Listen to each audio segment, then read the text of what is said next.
তখনই ডাইনি সেখানে এসে হাজির হয়। তার চোখ ছিল রক্তবর্ণ এবং মুখটা বিভৎস। ডাইনি অপূর্বকে আক্রমণ করে। অপূর্ব তার বুদ্ধিমত্তা ও সাহস দিয়ে ডাইনির কালো জাদু মোকাবেলা করার চেষ্টা করে। গভীর জঙ্গলের পাশে ছিল কালীপুর গ্রাম। গ্রামটি বহু বছর ধরে এক রহস্যময় অভিশাপের শিকার। প্রতি বছর গ্রামের একজন যুবক বা যুবতী রহস্যজনকভাবে নিখোঁজ হয়ে যেত। গ্রামবাসীরা বিশ্বাস করত জঙ্গলে বাস করা এক ভয়ঙ্কর ডাইনি তার কালো জাদু দিয়ে তাদের ধরে নিয়ে যায়। ডাইনির ভয়ে গ্রামের মানুষজন সন্ধ্যা হলেই দরজা জানালা বন্ধ করে ঘরে ঢুকে যেত।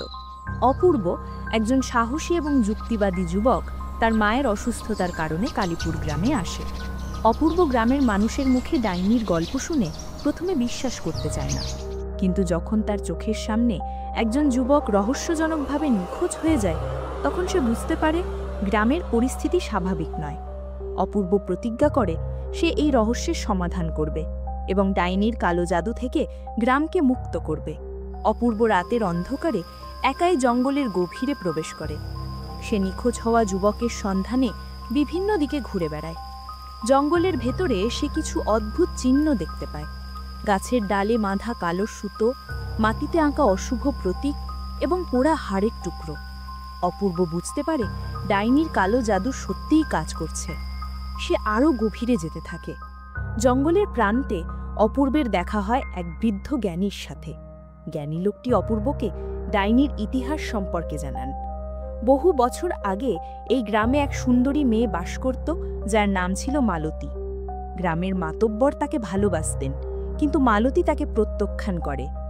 অপমানিত মাতব্বর মালতীকে ডাইনি বলে অপবাদ দেয় এবং গ্রামবাসীরা তাকে জীবন্ত পুড়িয়ে মারে। মৃত্যুর আগে মালতী অভিশাপ দেয় তার আত্মা প্রতিশোধ নেবে এবং প্রতি বছর গ্রামের যুবকদের জীবন কেড়ে নেবে। সেই মালতীর আত্মাই নাকি ডাইনিতে পরিণত হয়েছে। বৃদ্ধ জ্ঞানী অপূর্বকে ডাইনির আস্তানার সন্ধান দেন। গভীর জঙ্গলের এক পুরনো পরিত্যক্ত কুঁড়েঘর ছিল ডাইনির ঘাঁটি।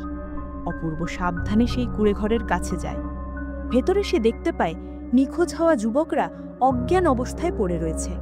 ঠিক তখনই ডাইনি সেখানে এসে হাজির হয়। তার চোখ ছিল রক্তবর্ণ এবং মুখটা বিভৎস। ডাইনি অপূর্বকে আক্রমণ করে।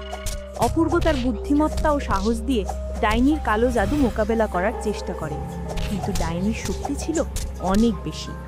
কোনো মতে অপূর্ব সেখান থেকে পালিয়ে প্রাণে বাঁচে। বৃদ্ধ জ্ঞানী অপূর্বকে জানান ডাইনির কালো জাদুর উৎস হল একটি বিশেষ তাবিজ, যা সে সবসময় নিজের কাছে রাখে। যদি সেই তাবিজটি নষ্ট করা যায় তাহলে ডাইনির শক্তি কমে যাবে।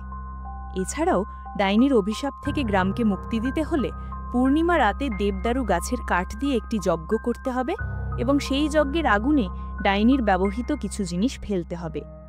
অপূর্ব গ্রামবাসীদের সাথে মিলে একটি পরিকল্পনা করে।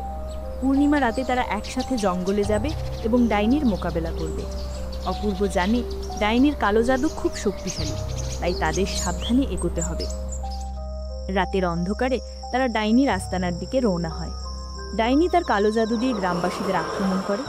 আকাশ কালো ধোঁয়ায় ঢেকে যায় এবং ভয়ঙ্কর ঝড় শুরু হয়। অপূর্ব সাহস করে ডাইনির মুখোমুখি হয়। তাদের মধ্যে তুমুল লড়াই চলে। কোনো মতে অপূর্ব ডাইনির কাছ থেকে তাবিজটি ছিনিয়ে নিয়ে সেটি ভেঙে ফেলে। অপূর্ব এবং গ্রামবাসীরা দেবদারু গাছের কাঠ দিয়ে যজ্ঞের আয়োজন করে। তারা ডাইনির ব্যবহৃত কিছু জিনিস সেই আগুনে ফেলে দেয়। যজ্ঞের আগুন জ্বলে উঠতেই ডাইনির আত্মা আর্তনাদ করে এবং ধীরে ধীরে মিলিয়ে যায়। গ্রামের উপর থেকে কালো মেঘ সরে যায় এবং আকাশ পরিষ্কার হয়ে ওঠে। গ্রামের মানুষজন ডাইনির অভিশাপ থেকে মুক্তি পায়। পরের দিন কালীপুর গ্রামে এক নতুন সকাল আসে। মানুষের মনে আর ডাইনির ভয় নেই। নিখোঁজ হওয়া যুবকরা সুস্থ হয়ে ফিরে আসে। অপূর্ব গ্রামের মানুষের কাছে একজন হিরো হিসেবে পরিচিত হয়। বৃদ্ধ জ্ঞানী অপূর্বকে বলেন, কালো জাদু তখনই পরাজিত হয় যখন সাহস, বুদ্ধি এবং একতা একসাথে কাজ করে।